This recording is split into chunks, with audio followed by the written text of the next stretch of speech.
Kadrlar Vasmoyun bazarı kimi tanınan Bakı şəhəri Nizami rayonu 8-ci kilometr ticarət mərkəzində qeydə alınıb. Aparılan son monitorinqlər göstərir ki, ərzaq bazarlarında sanitar-gigiyenik tələblərə əməl olunmur. Antisanitar vəziyyət insan həyatı və sağlamlığı üçün real təhlükə mənbəyidir. Bazarda yüksək risk qrupuna aid olan ət, toyuq, balıq, süd məhsulları alıcıya təhlükəli şəkildə müvafiq saxlama, temperatur rejiminə əməl edilmədən təqdim olunur.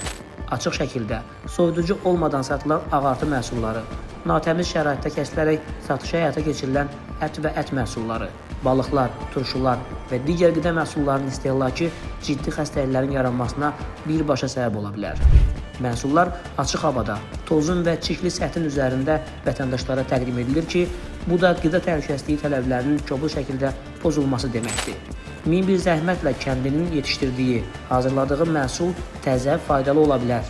Amma heç bir standartlara cavab verməyən bazarda bu qida məhsullarının normalara uyğun satışı təmin edilmirsə, heç bir faydadan söhbət gedə bilməz. Məsuliyyəti isə birbaşa bazar rəhbərliyi daşıyır. Bazar rəhbəri kəndinin əməyindən sui-istifadəyə yol verməməlidir.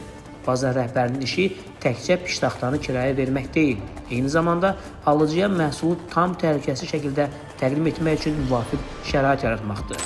Qida Təhlükəsizliyi Agentliyi bazar rəhbərlərini məsuliyyətə dəvət edərək xəbərdar edir ki, ərzaq bazarlarında yenidən qurma işləri görülməli, satış obyektləri gigiyenik qaydalara tam uyğunlaşdırılmalı, tullantılar vaxtında təmizlənməli, məhsulların düzgün şəraitdə saxlanması və satışı təmin olunmalıdır.